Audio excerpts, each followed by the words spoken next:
Some of them. No. Okay, I'm ready. I hope you're ready.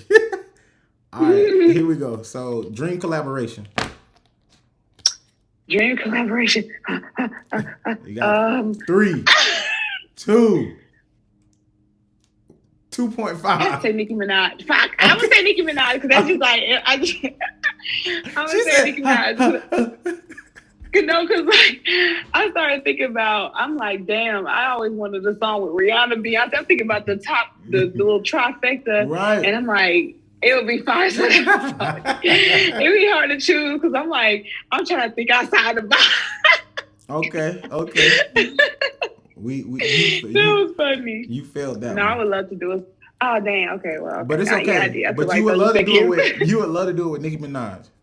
I would love to because I thought we could make a beautiful song. I don't want it to be like really like dancey, or I want it to be either poppy or like a love or like a really summertime like, or really like I'm that bitch vibe. I don't know, but I know I would want it to be freaky, but I don't know. I would want it to be some harmonic, melodic shit, like some singing. It would have to be like a symphonic thing. Like y'all both on that Claire Huxtable type vibe, so it'll definitely be some pimping, man. This the coldest podcast you'll ever hear. The way we coming with it, people witnessing greatness. Be a part of the journey. I would say it's perfect timing, but it's God's timing. We locked in a time capsule with this one. We got timeless topics. Guess what? I'm your mother's favorite host. Your little brother's OG. I go by the name of Armand Lindsay, but the neighborhood call me Big P.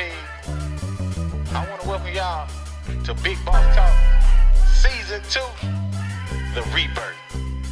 Let's ride, and welcome to a Black Man Thing.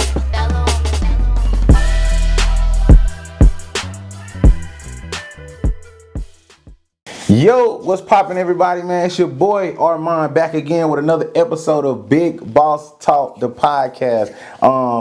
This has been for me kind of one of my. I've been looking forward to this interview for a while. Obviously, we had a date, things happened, got pushed back, and I was just like, man, I really want to sit down and talk. You know what I'm saying? Talk with her, see what's going on, just get an understanding, about what she got going on, where she from. How she got into the industry, and I just think, like, for me, it's a unique situation because I haven't really sat down with a lot of female artists, right? Just to give y'all a heads up of who we about to sit down with, but I think she a great candidate. Somebody I didn't know, somebody outside of my web of contacts, and it was just off the whim, and she was like, I like what you're doing, like the energy, and she was just like, yeah, let's do it. And I appreciate people that's like that and that could definitely see the vision of what we're trying to do over here. And I'm just super excited to have her on the show. So let me introduce my guest. I got Pac'Liyah, age 25, career/job. She's a singer/songwriter, rapper, event curator, all around businesswoman. So when we talk about bosses, she a boss of all bosses. Doesn't really have a lane. She can go in wear many different hats, and still be a boss and still stand out and be unique. We talk about college degrees. I sent this and she sent it back. She said School of Hard Knocks. So I had to laugh. That was pretty that was pretty dope. School of Hard Knocks. And so just to be full transparency, she dropped out of cosmetology. She dropped out of SAE for engineering. But how many years she's been in her profession is 45 years. As far as like being a songwriter, artist, professionally, music and entertainment is her whole life. And so obviously we'll get into why she dropped out of cosmetology and dropped out of SAE for engineering. But everybody's path isn't school. Everybody's path isn't to gain all these certain degrees, but you can still be successful in your own right. But Pac'Liyah, say what's up to the podcast. What's up, Big Boss Talk? It's Pac'Liyah, hip hop's princess, Southside sweetheart, Atlanta's very own, and I'm happy to be here. That's what's up. Now you in Atlanta. You from Atlanta. That song came out. You in Atlanta. I know that song came out. I always ask people. I always ask because that song, man, it turned the whole social media up, and I was just like, ooh, It definitely started quite a conversation. Yeah. Definitely a conversation starter. But listen, Pac'Liyah, before we get into the nitty gritty, man, we're gonna get into this two truths and a lie. I've been pretty solid when it comes down to guessing these lies. Black people just really can't lie. And so hopefully you got some, good statements where I can just be like, all right, bet I know that's a lie. Or you might catch me on my toes. So let me hear the two truths and a lie. Okay. I was really born in the Caribbean, Okay. in the Virgin Islands. I've been homeless before, and I do multiple genres of music outside of rap. Okay. Multiple genres of music outside of rap. Wow. Yup, pop, all that, calypso, Okay. Is this okay? rock and roll. So look, so truly born in the Caribbean. I can see that. You seem like you got the Caribbean, the Caribbean vibes. Yeah. And then we got, you said, what's the second? You've been homeless before. And then number 3 is you do all genres of music besides rap. Yeah. All right. So no, I said outside of rap. Outside of rap. Okay, cool. So look, I did a deep dive on YouTube as far as like Pac'Liyah music. What I found was that it was a lot of rap. I didn't really see too much. I didn't really see too much outside, unless this is a new thing. You know, I just didn't. I just didn't see too much on YouTube, and then just listen to the music that you sent me. I'm just like, obviously you can do other genres, but I just didn't see it. So I don't know if this is new. So I'm gonna keep that. I think that's a high lie, right? I'm gonna say that's a high lie. A high lie. And then we got you said you've been homeless before. So now I sat down with your girl, Brown Barbie. And she told me a little bit about the story, you know what I'm saying? How you guys, and hopefully you don't mind bringing this up, but how you guys shared a small McDonald's fry before. You know what I'm saying? Just because it was like, but that's good, and that's awesome that you can laugh about it, like to see oh my God. how far y'all done came. So it's pretty cool. So I think that's a true, okay. And then number 1, Caribbean gal, true Caribbean. I mean, I'm gonna say I think you're a true Caribbean, from the Caribbean. So I'm gonna say the lie is you do different genres outside besides rap. I'm gonna say that's the lie. You really confident in this answer? I'm totally confident in this answer. Well, you're wrong. Ooh, I already know what I'm wrong at. God. What you wrong at? Well, no. I'm gonna say homeless. I'm gonna say that. I'm so glad you're just getting it wrong, because you was like really bragging before you started. You're wrong. I was very confident. Again. Okay, I'm wrong again. Yeah. Yes. So this is I'm gonna reveal it to you. I was not born in the Caribbean, but my dad's side is from the Caribbean. So technically, that's a lie, because I was born in Atlanta. It's on my birth certificate. And I definitely do multiple genres of music, but you are right. I haven't put it out yet, but I do pop. Like I just told you, I had a Caribbean background, so I got that flavor in there. Yeah. And I do like the rock and roll vibes when, you know what I'm saying? Like, and I probably could pull out a country song if the vibe is right. So I can really vibe to multiple genres of music, because I like multiple genres of music. And yes, we have been on the streets before. So yeah. Man, that is crazy. I got you. That's crazy. Because I was definitely confident. Like, dang. Okay, so that's what's up. So your dad is Caribbean. You were born in Atlanta. What is like being born, in Atlanta? Were you raised in Atlanta, or did you move, like relocate, or were you originally like raised in Atlanta? So I grew up on the South Side. Okay. You know what I'm saying? But if you live in a certain type of life, I mean, you can go all up and through everywhere. Like you be in Cumberland, you be in the city, it's a bit downtown. So. Sure. Everything is Atlanta to me. That whole you know what I'm saying? So, and like I can get to the city and from College Park, that's where I grew up. You can get downtown in like 20 minutes. So it's not like a big divide, in my opinion. I mean, it is like sections and stuff, like whatever, zones and stuff. But to me, it's not a big deal. If I go anywhere, people be like, "Where you from?" Atlanta, like, you know, if I'm in Atlanta and somebody's like, "Oh, what part where you from?" I'm like, "Oh yeah, College Park." If I have to get in depth, but if I'm out in freaking New York, nobody really they're gonna resonate more with Atlanta versus College Park, and you know what I'm saying? So it's not really a thing, but my birth certificate definitely says Atlanta, so you know what I'm saying? That's what I rep, and I do rep the Virgin Islands and that side of me too, so. That's what's up. Yeah. But I mean, that's kind of, for me, that's kind of how I am, like, with Houston. So, like, I'm not from Houston. I don't live directly in Houston. I live in, Spring. But with people that's not familiar with the Houston area or the Texas area, I always say Houston just because it's easier for them to resonate. Exactly. So, you know what I'm saying? So, even though I be in the city all the time and just, doing X, Y, and Z, but you wouldn't know where Spring was at if you know what I'm saying. You just wouldn't know. But what I was gonna ask you, what is like living in like the Black Hollywood, the Mecca, right? People call Atlanta Black Hollywood. Like what makes Atlanta the Black Hollywood? Like I'm still trying to get it. Like I get y'all got y'all got the sauce. You know what I'm saying? I'm just trying to figure out what is it about Atlanta?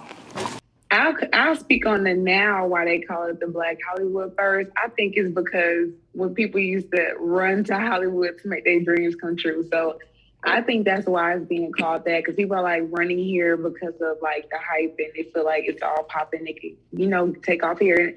And some can, you know what I'm saying? Anything's possible. So that's why I think it is a lot of opportunities and businesses and industries growing out here. So I feel like that's why people are, calling it the Black Hollywood. And as far as growing up, I think it's just levels to it, because to me, I got tired of Atlanta, or Georgia, period, because I've been here, you know what I'm saying? So, but then it's like when you start getting more money and growing up and, being able to do more stuff, you unlock different things. So I enjoy being from Atlanta and growing up here, but I do like to travel, but every time I travel and I come back, I always feel like, ain't no place like Atlanta. Like, it just is what it is. So I mean, would you live in Atlanta permanently, or what's your dream like spot to like kick it? You know what I'm saying? Like, I'm here for good.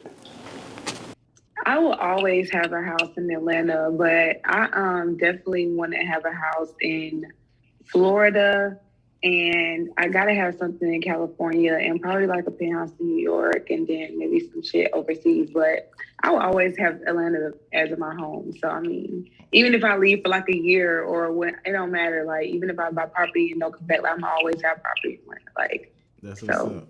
Bi-coastal. Everybody want to be bi-coastal. They need a spot on the east. I love the water. And they need a spot on the west. Okay. Well, that's what's up, man. I think that was a good little. You got me off my game with the two truths and a lie. But I also, these cards right here, I got something else for you right here later in the show. And then we'll go into this later. But I want to start from the beginning. How did it all get started, as far as like you wanting to be an artist, songwriter? Like, where did this musical gift kind of come from? So I always had a thing for like the arts, like performing arts and music and stuff like that. I used to sing in choirs and chorus and stuff like that. I used to rap, and I never saw it as a career. I wanted to be able to sing so bad. I didn't know I could sing. Like I know now, but I didn't know I could sing. I wanted to sing so bad. I wanted to be like Beyonce. And I wanted to be like give a song. Yeah. But what really kicked it off was 2018. Mm-hmm. I was out in Nebraska and I was on Twitter, like on my phone, like in the car. I think I was like driving to leaving the gas station or something. And I was following a girl named Brax, and she was like a social media influencer. She was going to Clark. I used to dance on the dance team with the band in high school, so she was doing that at Clark. So, I just was like a fan. I liked her vibe. Mm-hmm. So I was just following her, and she just dropped like a video out of nowhere and was like, song by me, produced by me, everything was by me. And it was so hard. And I always say, like, she'll hear a song and like, you could make a song, so, you could do a song. Yeah. And so I was like, I could do that. And I just was so like inspired. And she passed away like a year ago. Gotcha. So that really like crushed me. I was so sad. And the day I found out, I went that same night to the studio and I recorded Bitch Moves. And in the end, I said Little Bitch, because that was the name of the song that got me rapping. Mm-hmm. And I said Rest in Peace to Brax, because that shit was just fucked up. It was crazy. But I hope I could say profanity on here. I'm sorry. Yeah, you can do it. Hey, it's a podcast. This ain't no real. Okay, cool. Situation. You can do it. Do your thing. Yeah. But yeah, so that's when it all started. 2018, I was out in Nebraska, seen her on Twitter, and just never let up. Yeah. Just started trying to freestyle and listen to beats on YouTube. That's what's up. That's what's up. So when we talk about rap, like, you know what I'm saying, like just saying, okay, so like saying you want to rap is one thing, and then actually rapping is something different. You know what I'm saying? I can be motivated. Like, I'm motivated all the time. Like, I hear people that got a gift as far as like rapping, or singing, like you know what I'm saying? Even myself, like, I try to sing, but that don't mean I can necessarily sing. You know what I'm saying? So like, when did you know, like, oh no, I can really do this. I can really put these bars together. I can really paint a picture with my words. Who gave you that confidence, or where did that come from? I remember listening to a motivational video, and it might have been Steve Harvey. I'm not even sure, but I think it was. He was like, whatever your gift is, it's going to be natural. You know what I'm saying? It's going to be natural for you to do it. So yeah. I know we said we was going to touch on the cosmetology thing, but like that wasn't coming natural to me. I was trying so many different things, trying to find out like what's my actual career path. Mm-hmm. And when I saw that, I just, like I told you, tried to start listening to beats, and like I thought I couldn't freestyle at first. I'm like, I'm gonna have to sit down and write it out. Yeah. And as I kept going, the freestyling started coming like I was getting possessed. Like it was just like coming out like, and I was have to like get another phone and hurry up and record myself. So I wasn't in a booth. I just used to be like in my car or at the house, and it just started coming, and I just kept going. I had to record myself because I would forget what I said. It was like I was feeling possessed. And so I just knew it was coming natural at that point. Like I would hear a song, and like the method in which I started writing, it just was coming natural. Like I would just start catching the melody, like getting the words, and just start mumbling it. Like it would just come together. Like it's been fun. So I was like, dang, like I really can do this. Like this is easy. Like, and I don't get me wrong. Like humbly, I do get like writer's block sometimes, or I might be a period where I'm uninspired, or I'm just like not wanting to write. Yeah. But when I do write, it's like it's going crazy, and I can freestyle. I can make a song on the spot in the booth. I do prefer to sit with my song and like write it out. Yeah. But like I have been in predicaments where I just come up with something and sound fine. And it might be trial and error, like with playing with, just playing with how I sound or different words and stuff, but it always come out like magnifique. Chef's kiss. Chef's kiss, like for real. Okay, so that's what's up. So you talked about just the natural gift of just being able to, put it down. What I was going to ask, and then we can go into it, go into the cosmetology thing, but first, where does when you get writer's block, is it usually because you might be going through something in life in general, or do you feel like most of your best thoughts or your best rhymes come from you expressing your pain or how you felt? Do you have to go through a situation first to be able to like, I'm feeling it, or is it more like creativity? You know what I'm saying? Because I know with writer's block, like I used to draw, and so for me, like once you draw certain amount of stuff over and over, and you draw to some of the same things over and over, you be like, dang, like what can I draw next? And for me, how I would get over writer's block is I would probably sometimes go through situations in life, and then it would be like I could image, like see a picture in my head, and I can draw it, and that picture would emulate probably some of the pain or whatever I went through in life, just to kind of to keep the drawing and the artwork going, just flowing correct. Like how do you go through that? Like is that kind of similar, or is it a little bit different? Like when you hit your writer's block and then come out of it? I feel like it's multiple reasons why I could go through a writer's block, but mainly I think it's like if I feel, I don't want to say not motivated, but it is sometimes just like I'm not in that vibe. Like, you know what I'm saying? Like that's just not my vibe right now. And I don't force it. And sometimes I'm not even in the space mentally or physically to feel like I can just create, you know? So it's about like creating my perfect tranquility. Like, you know what I'm saying? So where I can create freely and I'm not stressed and I'm not, because I could be going through or have went through whatever, but it's like for me, when I have the inspiration, when I hear the beat, when I just start getting in that mode and I feel like the vibe is right, it'll come. I don't have to have been just went through something traumatic in order to tap into that emotion. I can still tap into that emotion. Now, granted, it does help and give me more stories to tell and more energy to come from when I do, you know, face hardships or whatever those come with life. But for me, it's just like I just want to be in the right vibe. Like, you know what I'm saying? Everything in my life is not it's not always gonna be perfect, but it needs to be some sort of, you know what I'm saying? You gotta have that zen. Because sometimes it's just a vibe, Because it's like, okay, when I first started, it used to just come whenever I was on it all the time. But it's like I'm so confident in my pen, my talent, and the knack I have for it, and the passion to where it's not like I don't force myself to try to write it and stuff every day. Now, granted, I used to try to write 8 bars a day because just to keep me sharp. Right. And, you know, things like that. But it's like I learned I don't have to force it. I'm confident in myself. I don't have to force it. When I'm ready and it's the time, it's the vibe and everything is, then I will produce and I can produce, you know. So, because it's like I used to force myself to try to be on it every day, even if I'm just listening to beats and stuff. And it's like sometimes that's not healthy. Right. You know what I'm saying? So it's like, and there's other things I have to tend to in life until I can give more energy to that. And it's not falling back from it. It's knowing priorities and being able to not force or rush a great thing. You know what I'm saying? It's not going nowhere.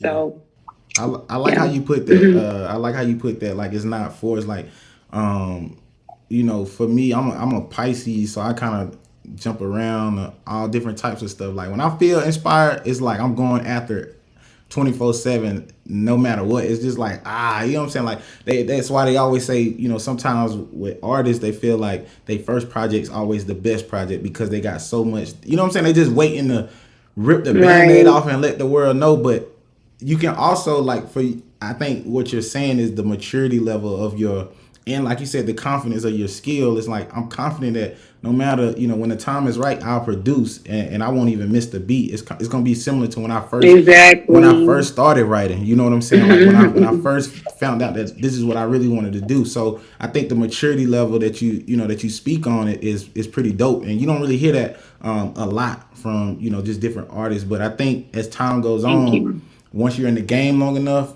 you'll hear artists say like, I gotta be in the right mood, or it's like I gotta have this type of environment to be able to, you know, go in and do my work. So I really like that. I like how you you know, you put it together and you worded it. But let's talk about, you know, cosmetology and SAE. Like what happened? Like what, you know, not necessarily what happened. Like let me ask you. I'm gonna ask you this first. I'm gonna say, what did you want to be growing up? Like you didn't always necessarily want to be an artist.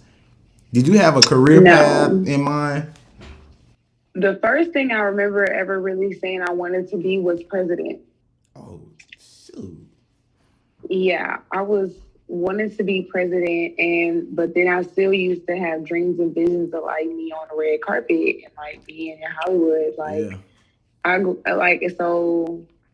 You know, of course, when you're going to be saying you want to be all different things, like when you're a kid, I want to be this, I'm going to be a teacher. But it's like, I literally always used to be in some form of art or spotlight. I did the news in elementary school. Like, they used to record the news. Not the weather report. They used to do the news. I was reporting the news. And what else? I used to just be on dance teams. I was in theater clubs, like doing plays and stuff.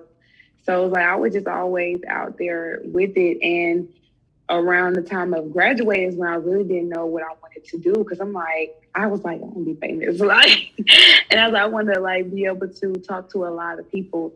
You know what I'm saying? So I was like, should I go to college for public relations? Like, it wasn't just like clicking.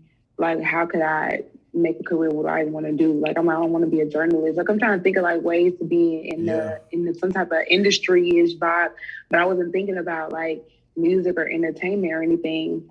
And then I tried to do makeup. I paid for a makeup certificate, went to a makeup class, and then my best friend, that's when she came to me about the video about making $1 million in selling hair. Like, so the hair trip started. Yeah. And we both tried to go to Atlanta Tech. I tried to go to Paul Mitchell. We just dropping out left and right. Life was hitting though. Like it just wasn't me. And I was going through so much when I was going to Paul Mitchell. That's a whole nother interview. Yeah. But I just could not go to school. I literally wanted to and couldn't. And it was crazy, but I just couldn't even braid on top of that. I'm trying to go to cosmetology school and I couldn't even braid. I could not get a braid. Nobody here. No, not to the scalp to save my life. So it was just not working out. Then with the makeup, I hated being in people's face. I tried that 2 times in life. I recently bought a whole bunch of makeup last year, trying to do it on the side, ended up giving away a whole like $1,000-something worth of makeup or whatever. And so then after that, when I was in Nebraska, I was trying to do like motivational speaking because I know I do want to help people and I know I do have messages and stories to tell and share or whatever. So I had a mentor. One was a pastor and his wife was a professor at a college. Okay. So they would like take me to Panera Bread. They were like talking about my goals, you know what I'm saying? Like things like that. I used to go to church on Sunday with them. Well, not with them. I used to go to the church and they would be there because he was a pastor or whatever. For sure. But yeah, and that just wasn't like resonating all the way. I even thought about going to the military because I was just trying to just get something going, like, you know, outside of a regular, just like being a waitress or whatever. So that's when I just happened to be on Twitter, saw the video, and I never lit up. So I was like, yeah, I'm going to do this. And I was in Nebraska at the time, so I'm like, I got to get back to Atlanta. I got to find me a manager. I got to do this. Yeah. I got to, you know what I'm saying? Just thinking it was going to happen. Like, honestly, I was just thinking this was going to happen. As soon as I touched down in the city, what's up? Like, you know? And you couldn't tell me nothing. So I was just on my way back, and I kept on it ever since, even when I had to, like, fall back from it. I still knew that was the plan. I still got all the confirmation. Like, I still saw the visions. So that was, like, the only thing I never, like, gave up on pretty much. Like, you know. And then from that, ended up showcasing my other talents, being able to gather a whole bunch of people together for an event and coming up with all these ideas on how to basically brand and market and, you know, just be this mogul and wanting to have my clothing line. It just unlocked so many different, like, you know, things, avenues or whatever. So, yeah. Man. And it even allows me to show all my personality because I never been like, I don't tweet about like, I wouldn't tweet nothing like freaky or nothing, you know, but I was probably mentioning in the song. Right. And then like people thought I was so rude or mean or whatever growing up. So it's like, I tread lightly now. I try to be like, I really am a nice person or whatever. But now if I want to talk my shit, I can do it in the song, you know? So it's just like more freedom of expression. And then it could tap into my acting and then just smile. It just unlocked everything I ever wanted to do. Because I even tried to do acting and modeling growing up and got scammed at Shannon Mall in Georgia at the mall trying to be a model. That's crazy. And I remember my mom took me to like a Nickelodeon audition or some type of like acting audition.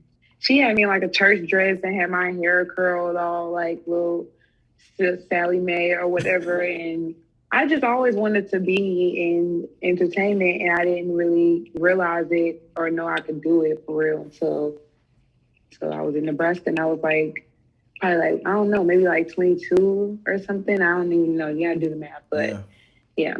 That's cool. So, I mean, everything that I heard, right? So if anybody watching, listening to the podcast, if you listen to Pac'Liyah, what she was, you know, what she's saying, it like for me, what I think is impressive is that you were able to try so many different things. And I think right now in society, it's like people are definitely more. I think right now is a great time where people are starting to branch out and do different things and really put their dreams and put their, you know, aspirations on the front line versus the back burner. But you know, before the pandemic, there was a time where, you know, people would judge you for trying to, you know what I'm saying, like, you know, become an artist or, you know, get into the entertainment industry because it's like you want to be, you know what I'm saying, like you want to be one of them. You really think you can do it, you know what I'm saying, like doubting you. And so for me, what I hear is just, you know, you went from, you know, trying cosmetology to doing makeup to, you know, trying to be a motivational speaker. And it's just, to me, it was just like you were trying to find your way in life. You know what I'm saying? And what people, hopefully they realize is that you're still 25. You know what I'm saying? You still got so much life to still live, and I'm glad now that you were able to find the right avenue that can open up and unlock so many different doors and passions. That way you can, you know what I'm saying, you can express yourself the way that you feel fit when you talk about the music. You know what I'm saying? If I'm feeling angry or if I want to talk my talk, like I could do that in the music. If I want to, dress up, have my hair done, you know what I'm saying, and just, be an act. I can model because I got clothes. You know what I'm saying? So you able to create that type of environment for yourself. So kudos to you, and for anybody listening, just listen to the story, like listen to the gems coming out. You know what I'm saying? Pull out the things that can benefit you. You know what I'm saying? Maybe your story is not Pac'Liyah's, but you can pull out the same type of, determination, hunger, and also pay attention to the signs. You know what I'm saying? God, he talks very low. And for you to be on Twitter at the right time and listen to Exactly. to see your girl, you know what I'm saying, come across your feed is crazy. So that's pretty dope, and I just want everybody to listen to understand that and really see that. So we're gonna get to kind of the middle part of the interview, right? So we went through the beginning, we kind of understand you, everything you kind of been through, and just kind of everything you've been through. I know it's a lot more, but we don't really have the time. How do you figure out what music to put out? You know what I'm saying? Like, how do you figure that out? Well, I guess it's a mixture of like factors. It depends on the season, the vibe, like it's just maybe how I feel. I haven't put out much music as of yet, which is the best part of all of this is that I've gotten so much recognition without even having, a whole catalog of music out. So I think it just depends on the tone, like the tone of the year. I have to not be so selfish and put out what I want all the time. And it's just like, if it's the summertime, let me put either something more upbeat, even if it's a love song, it's still something Yeah. upbeat or something that just go hard. In the wintertime, you kind of want to probably calm down a little bit, or if it's Yeah. got more grungy, like type of like anger, like it just Yeah. depends. That's how I feel like about it. Like it just depends on what's going on. Like of course around Valentine's Day, where everybody want to drop a love song, and I feel like you don't have to be so cliche like that, Yeah. but you can go off like a vibe. I feel like we all kind of vibrate on the same like thing in a Similar. way. Yeah. So it's like, so it's like if you feeling like a get money vibe, you drop a get money vibe, it's gonna be people that vibe with whatever you put out either way. It's gonna be somebody out there who vibe with it. But I like to kind of keep the tempo around, if it's the summertime, I know I'm feeling like, I want to, we need the so drop top. We know what I'm saying. We in the BMW. we need the in the, vibe. you know what I'm Exactly. saying? We need to be, or cruising, or, Yeah. what I'm saying? We need to be like, so I think it's just a depend. You got to be able to feel it out. You got to be able to feel like just the word and feel what's going on. It got to be a natural intuition, like for real. Okay, so I mean that's cool. I mean, I talk to my like your way. Like people always, I don't know. I feel like people feel a certain way about putting out music, and I've heard that explanation as far as like I got to feel out the vibes. Or some people say, I just put out what I feel like I want to put out. You know what I'm saying? But I think as a true artist, you do want to kind of figure out, what's the vibe, how people around you feeling, because you want to be able to touch and be able to, what I'm saying, like, what I'm saying, you want them to remember what was going on at that time when they heard that song. You know what I'm saying? Like if it's the summertime, Right. And it's a nice summer like beat, you know what I'm saying, like a nice summer song, Mm-hmm. I can tell you exactly where I was at, what I was doing, how I was feeling. Ain't no telling what was going on at the time, man. But the song will bring back so many memories. So that's pretty cool. So I'm gonna give you a list of some songs that you wrote, right? I only got a few, but I'm gonna give you a list of few songs that you wrote. When I give you the title, I want you to tell me mentally where you were at when writing this song. Okay. Cool? Yeah. Right. Okay. So look, I'm going from my favorites. So this is my list. All right. I got 4 songs on here. Can't Trust. Can't trust. I was in my feelings. It was obviously about, a relationship or whatever with somebody. And I just felt like I couldn't trust it. Even when things were going good or seemed to be going good, I couldn't trust it. It was a lot of switching up, like a lot of confusion and mixed emotions to where, if you can't trust it, then, you're not trusting for a reason. You're feeling hesitant for a reason. So that's the space I was in. I was very emotional, and as soon as I got like deep in my feelings, I wanted to cry. So I'm going to city. I'm about to. I called and I just went like ready, like it was just like an abrupt decision, So that's where I was with that. Can't trust. All right, can't trust. We got. I'm gonna go like you did this freestyle, and I watched the freestyle with the interview, but like Seeing Green. I think the song itself, Seeing Green, with Nicki Minaj, Drake, Lil Wayne, is a very hard song. But was it because when I saw it said it was a freestyle. Was it a freestyle for one, or did you already kind of have it written down? And number two, just like where did the emotion coming from Seeing Green? Was it more or less you wanted to be on topic with Seeing Green, like the money, or did you kind of conjure up some type of emotion to be able to spit that type of freestyle? Because I watched the YouTube, and it was hard, very impressive, and I was like, dang, like going in. Thank you for that, and that was a well asked question. That was a good question. Okay, first question. So it was not a freestyle. I'm not sure why, because by the time I got to that interview, I had already had the song recorded, and I wrote the song, so I think there are people who just would call anything a freestyle, like no shade or nothing, but people just say freestyle to anything, honestly. So I don't think it was like, I didn't even like pay it no mind, but no, I definitely wrote that song because like it's stories to that song that I'll talk about. But the energy behind it, my version is called Seeing Red.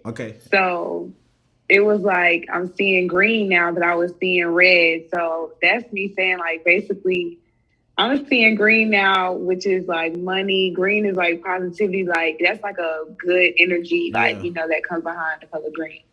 And that's even like health, that's deep. But I was like, I was seeing red, which people will equate to like anger and, like high passion or whatever. So that's me saying like, well, I'm seeing green now. Like it's all good now, but I was seeing red. You know what I'm saying? Y'all had me fucked up. I was seeing red, like, you know what I'm saying? So that's basically what I was saying on that. And I just went on to say like, I want no ops dead, I shit on them instead. So it's just basically like y'all got me messed up. Like, let me show y'all who I am. Because I feel like I'm someone introducing myself in that song in a way. Because I'm like, young, rich, black, and bougie. I'm Hillary banking this shit. They trying to ride my wave on star. Like, I just like popping my shit. I feel like that's what I was doing.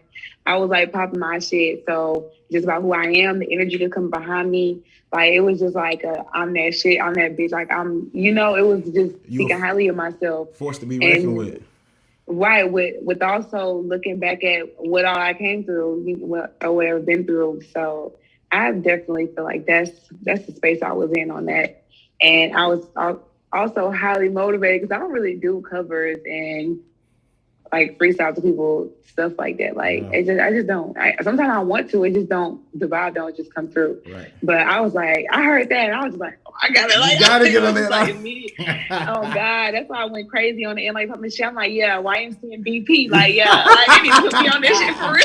YMC. Hey, oh God, that song is too hard, and you did do it justice. Like sometimes, Thank you. I know a lot of people be like, you got to be careful about certain songs you cover. Like exactly. And if you do it bad, it could make you or break you. You see what I'm saying? And I really think like just by listening to it, I was like, okay, you know what I'm saying? She putting it together, and like now understanding the emotion behind what you were talking about is just like, okay, I can see it. She was feeling real. You know what I'm saying? Like on her stuff. You know what I'm saying? Like I done made it through. You know what I'm saying? I done been through the worst I could ever been through. Now I'm popping, you know what I'm saying? Now y'all gotta really listen to me. Y'all gotta understand where I'm coming from. So like putting your stuff to the forefront. So yeah, now we got two more. Southside. Real Southside shit. Ratchet ass old and that. Oh my God. When I heard that song, when I heard that beat, I ain't have no car. I was on my way to work. I had just got off the MARTA train, walking into Lennox because I worked at Lennox. So I'm going up the just the elevator, like hearing the beat, like in my headphones, still had the chord. I'm like, dun, dun, dun, dun, dun, dun. Like I'm like, oh shit, like I'm hearing the beat, and I'm just like, oh, and then like it's this guy who I knew at the time. He sent it to me, and we used to just like have just petty debates. Like he was from the east side of Atlanta, I was from the south side. So he like, man, south side is y'all, bro, y'all this. And I'm like, man, nobody can put east side. So I was just like talking shit. It was like we used to just like real south side shit, like it's real east side shit or whatever. So that's just how that came about. And then the first couple bars, I'm like, niggas thinking I'm soft. I hop in the beat and go off. Bitches thinking shit sweet. I don't want to see. So I just was like, that was another like poppin' shit song. And that was also a stating who I am song. Like, I was like, real Southside bitch, wretched ass. Oh, that, you know what I'm saying? Yeah. I'm on my shit and I'm talking my shit. And I was just like, I was just kind of like staking my claim. I'm not being nice no more. Like, y'all got me fucked up. Like, I'm here. Like, I was just coming with it, forced to be reckoned with, like you said. Like, I had very high energy. That's when I was more just straight rapping, like, you know what I'm saying? But it's always bars, it's always a flow. So that's where I was at with that. I was just real hype. And I had just moved back to Atlanta from Florida. So I was once again ready to take off because at this point, before I did Southside, I was living in Florida. So this had nothing to do with Nebraska. But I had just moved back to Atlanta. And this is when I first started doing showcases, like for real. So Southside shit was something I was going everywhere with. Like they would see my little self get up on stage. They don't know what I'm going to do. I'd be like, you with all that rap shit? So that's that story. Okay. Got you. Well, I think that's good enough. I think, we kind of getting an understanding of, just, I love to figure out like the emotion or the story behind the song, just so I can, if I know I was on pace, because I could hear a song and think something totally different. You know what I'm saying? Like I can hear Can't Trust, and maybe it's not about a female. Maybe it's about, a homie did you dirty, you know what I'm saying? You can't trust them. You know what I'm saying? Like you just never know, you know what I'm saying, how somebody will articulate a song. And so I always love to, hear what the artist was going through, or what the emotion was when they was going at it. And so I can just be like, okay, I was right. But I really want to ask, a couple more questions. I know we're coming to the end of it. I appreciate you for sticking with me. Hopefully, I'm having fun. Yeah, that's good. I'm glad you're having fun. So, where did the name come from? So, like, who created? Like, did you create the name? Did somebody give you the nickname? Like, this is all me. Okay. That's just it. I first started using Pac'Liyah as a hashtag because I just felt like I was giving Tupac and Malia. Like one of my pictures, I had my bandana on, I had my red lipstick, just serving like sexy thug, And my name was the Goddess before, but I used to go places and just run into that name so much. So I never just planned on taking my name because of that, because I don't care about, other people. But it was being like too in my face, right? Because I was going to showcases more consistently around this time, and it'll be so-and-so the guy does, and it was like really getting on my nerves. So I just started using the hashtag, and I'm like, you know what? I'm going to change my name to probably like, let me just click. I just made a dramatic post like to all my fans and supporters, and I just changed my name, and I kid you not, like ever since I became Pac'Liyah, it's just been like, that name was, you know what I'm saying, a real movement and like a shift in my career and in myself as an artist, and like with developing my image and just knowing just my vibe and my energy as an artist. So it was like, I feel like that name was like bestowed upon me because I never just was like trying to, like, of course everybody what they name this sound like their own name originality.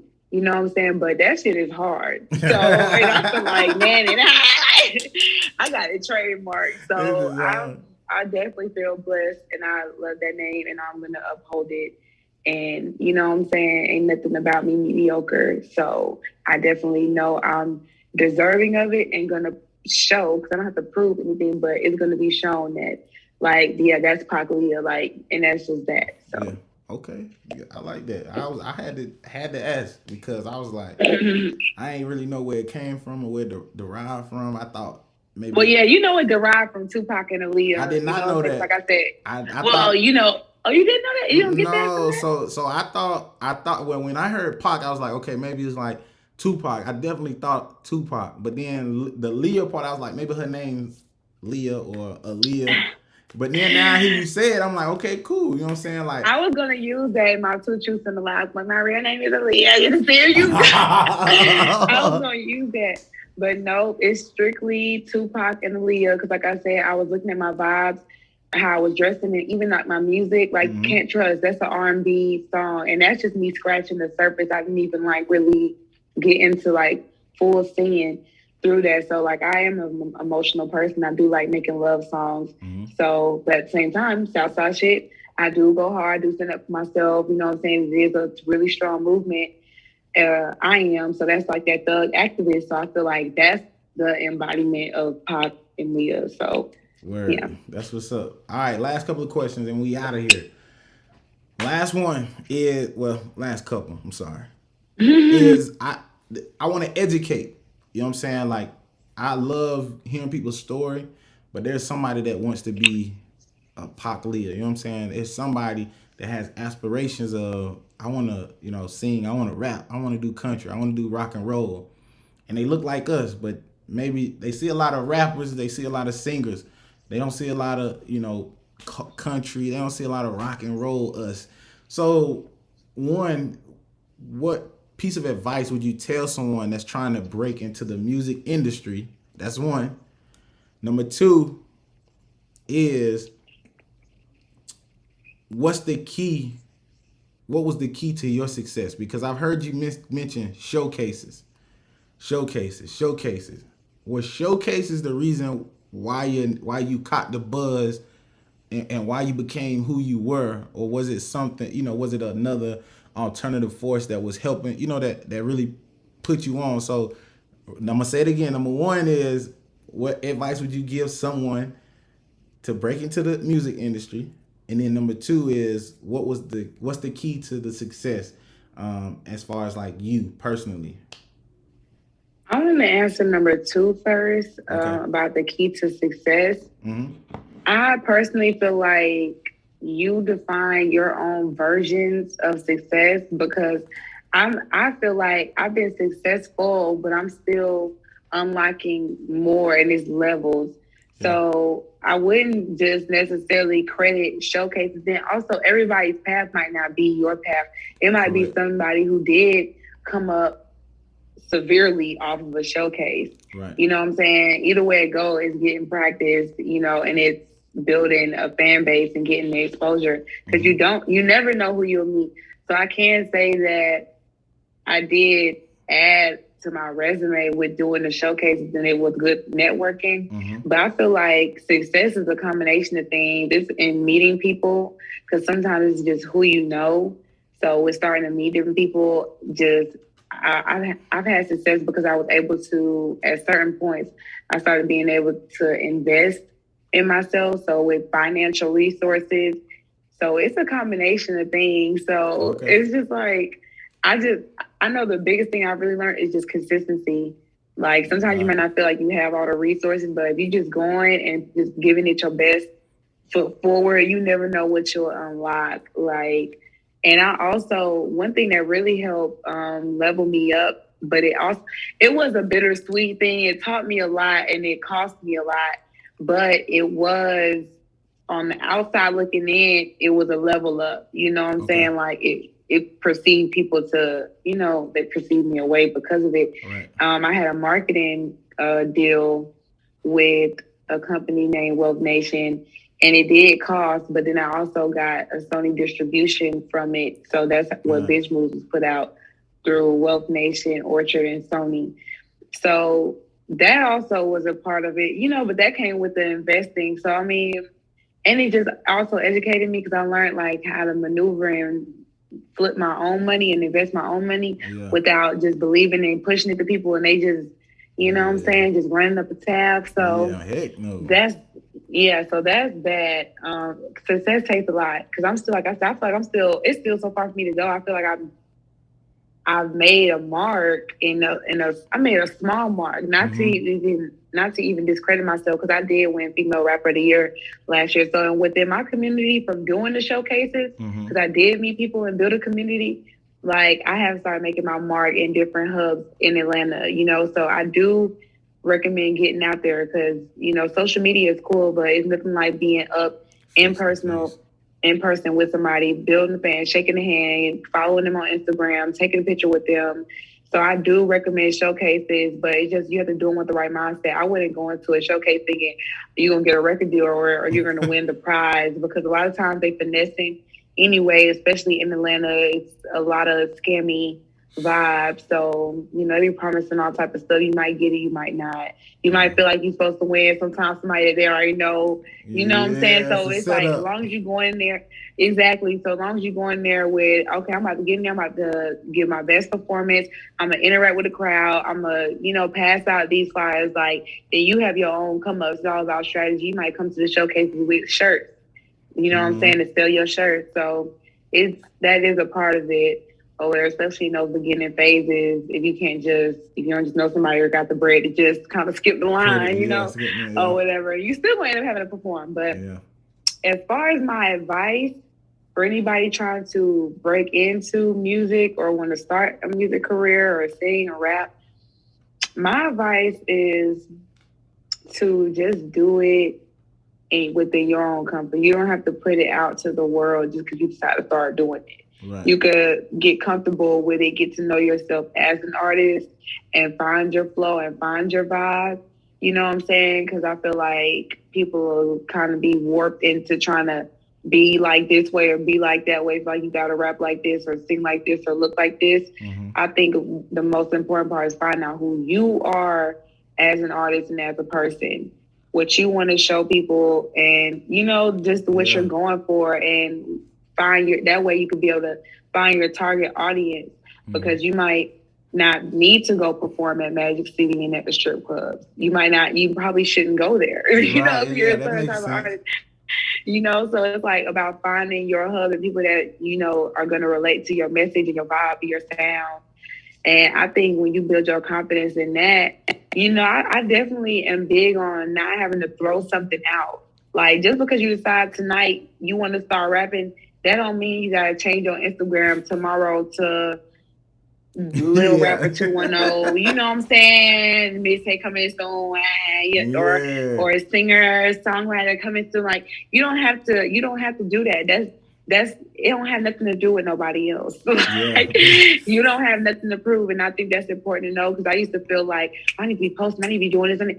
I don't have to do none of that shit right now if I don't feel like it. If I feel like I'm getting me together and working on me, I don't have to keep up or I don't have to raise. So that's my first advice, is to take your time to strategize how you want to be perceived, who you are, how you coming, so you can have some passion and some meaning behind it. Right. You know what I'm saying? I did that instinctively when I first started rapping. I wrote down why I wanted to be the goddess. You know what I'm saying? Where that came from, stuff like that. So I think that's most important. And then from knowing that, that's when you know what type of beats you're like. Okay, if I'm a calm, collected, love and peace person, I want to sing like vibes. I like Janae Aiko. That's somebody who inspired me. You start getting the vibe of who you are and where you come from. Now you can, okay, I like these type of beats that are more smoother tempo with the like drums and the whatever, you know. So I think you better, you know, find out how you come in. Then that's when you find your flow or whatever. Then that's just the creative part of it. It's the whole business aspect of it. What is your name? Market. I feel like in order to not, because you don't have to come off amateur if you see the blueprint from other people. Right. You know what I'm saying? You don't have to start off with low quality videos and stuff. If you can sit and see and learn and study and be able to see how you need to do this shit, so when you do drop and attack the world, it's like, right, boom. Way. You know what I'm saying? I'm doing this now, and you can already know, like, okay, I can invest in this marketing. I know how to pay for some ads. I know how to get my face out there. I know how to skip the line. Yeah. Or I know how not to go through what other people went through, you know? So that's why, and this is like a little sidebar and preview. I do want to start a platform where I do share these stories with people because I feel like that's how I learned how to do what I learned through trial and error, but I also used to watch, like, I'm a nerd. Like, I used to watch a lot of documentaries and YouTube videos and music documentaries on Netflix, like Nipsey Hussle, Tupac, like BMF, like even Roxanne. I'll watch even just movies about people who just started doing music and just because I just like that energy.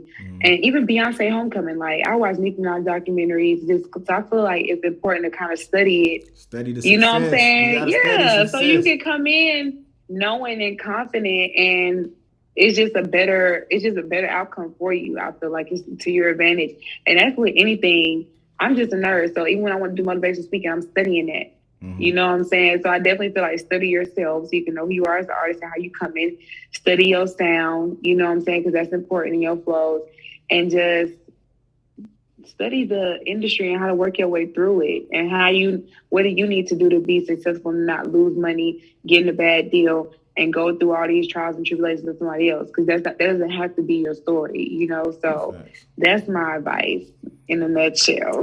Facts. That's a big nutshell, but listen. Exactly. Y'all make sure, man, pay attention, man. Like, and that's one of the things, like you said, just studying. Like a lot of people jump into the industry and they don't study the people around them or get to know the culture of the industry because, you know, everything look good. You know what I'm saying? Like you can watch a documentary and be motivated and just feel like, oh, I want to do that. But a lot of times they don't.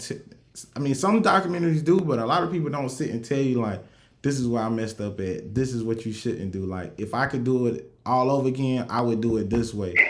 Everybody say like, I love my story. I wouldn't change it for the world.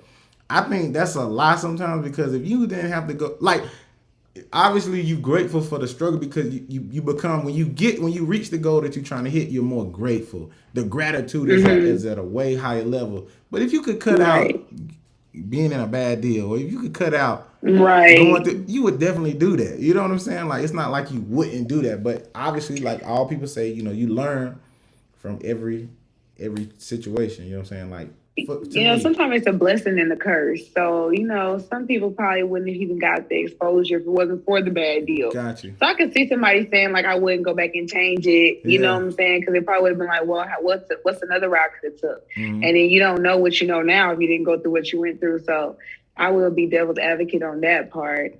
And I just feel like, I don't even know how I feel. Honestly, I don't even know how I feel. I feel like I talk so much sometimes I just lose my train just go.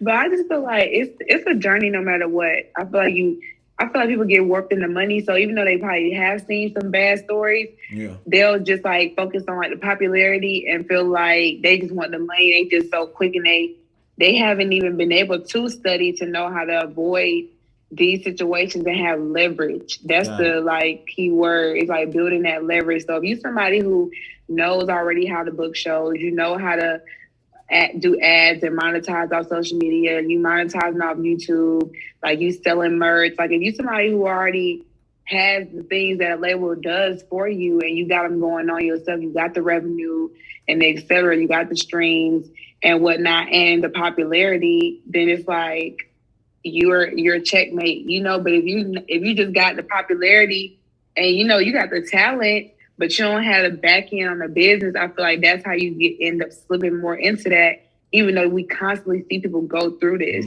so I feel like even though you see people mistakes, y'all or we or us, whoever, people don't figure out how to go around that. And I feel like that's what I'm kind of being forced to do, like on a spiritual level. Because if I would have gotten into the industry when I really just started doing music and like got signed, how I want everything to happen, I probably would have got lost in the sauce. You know what I'm saying? Or not have been able to bend me or have any leverage or stick to what I want to do as an artist. I would have probably just been making average music, you know what I'm saying? Or whatever like that. So I think that's the path I'm on. Well, I know it's the path I'm on. Is to just really building me up. So where if I want to take a deal, I probably not going to need it. I definitely am already planning and have been building my own record label. So I think it's just about learning the game. People don't learn the game. They just experience it when they get in it. Like they don't really prepare. You kind of just doing it, and it's a Just to fast do it. motion thing. So I just feel like you caught up in the fastness of it.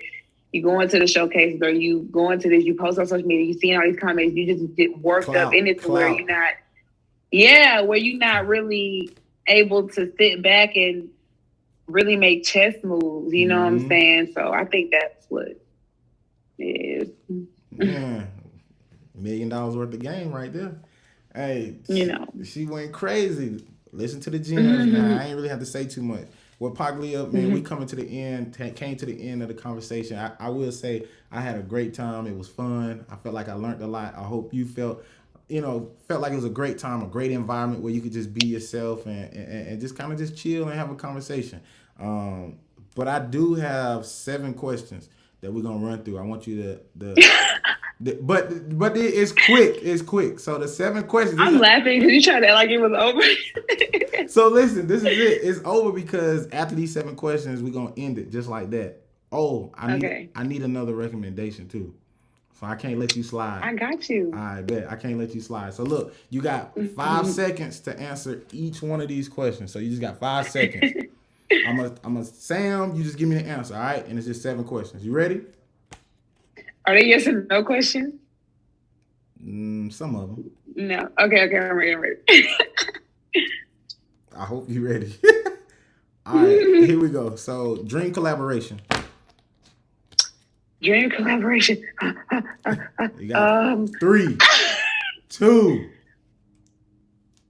2.5. I would say Nicki Minaj. Fuck. I would say Nicki Minaj because that's just like I would say Nicki Minaj.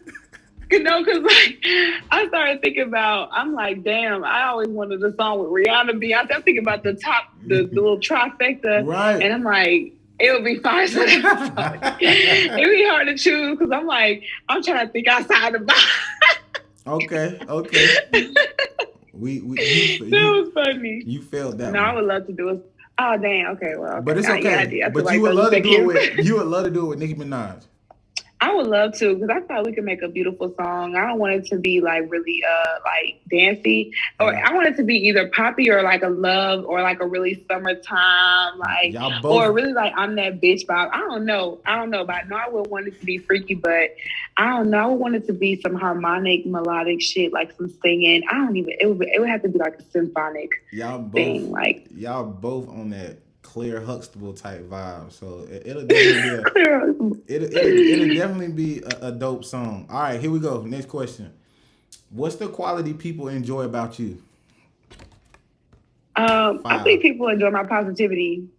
Okay. Like I'm a vibe. I'm cool as hell. Like I be chilling. I'm nice. Like I can see that. I can see it, but I mean, this is just the show, so you never know. But people also enjoy my sarcasm and my little feistiness. Yeah. For sure. My personality. That's my answer. Personality. Okay, got it. She beat the timer. All right, here we go. Favorite TV show to binge watch? Fuck. Grey's Anatomy. Grey's Anatomy. That sounded so forced. Is it really Grey's Anatomy? That's the longest show I've ever binge watched. Because I'm like, right now I'm watching America's Next Top Model.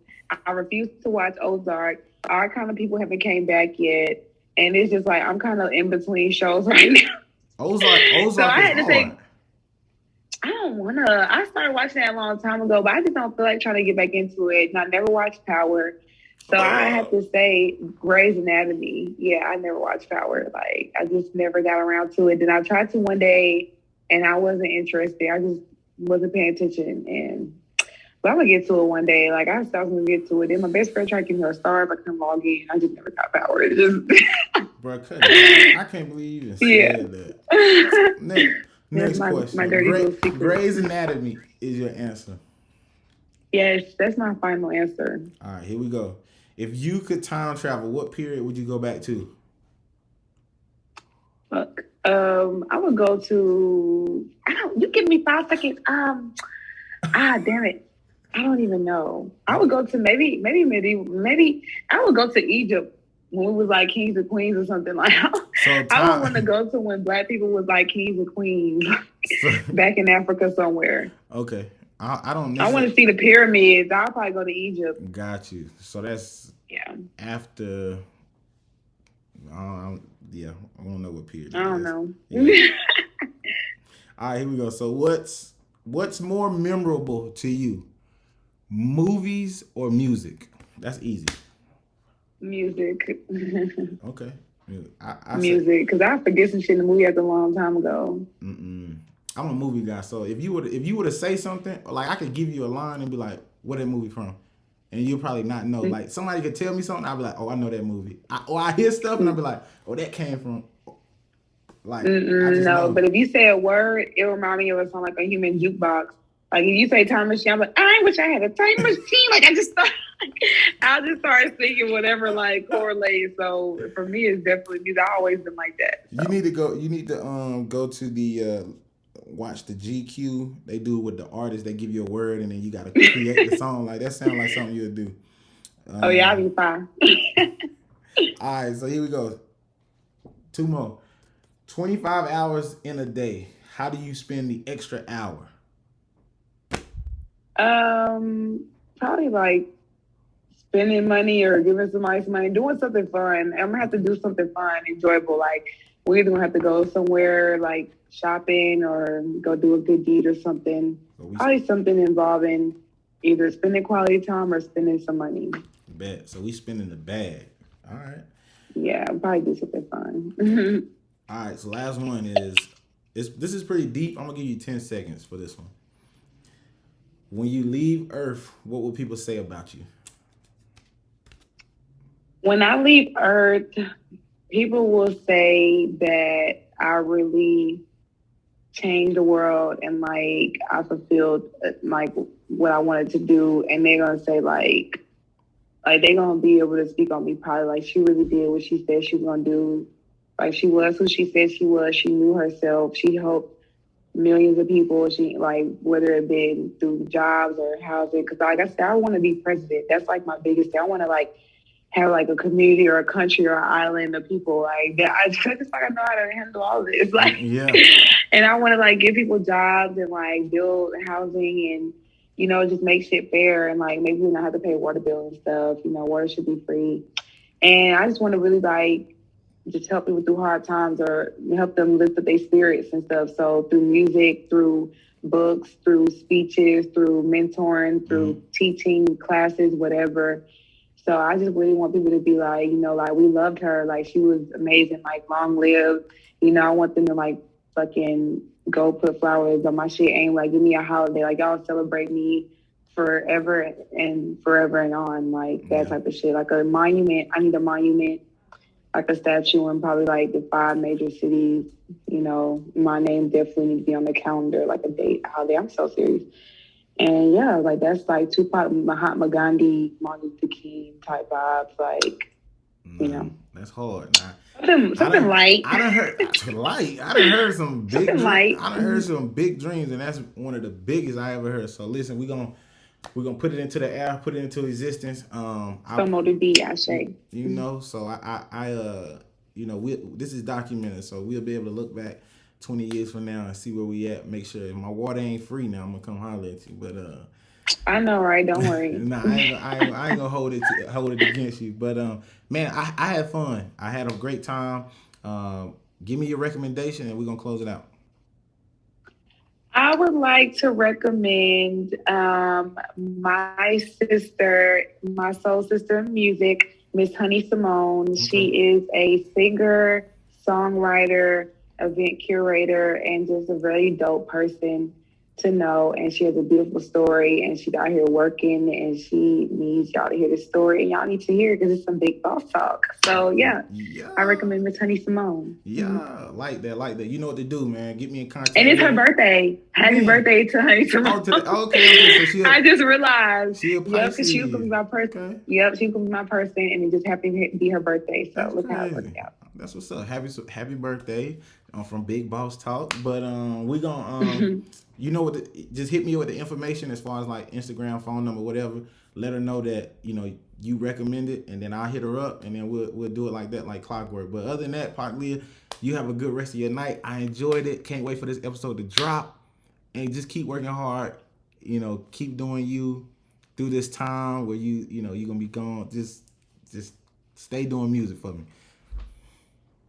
All right, and They thank said you the for intro having was so me. hard. Everybody follow me on We had to Instagram do and all the social media outro. platforms at Pac'Liyah and stay tuned. Yeah. Thank you. No problem. See ya.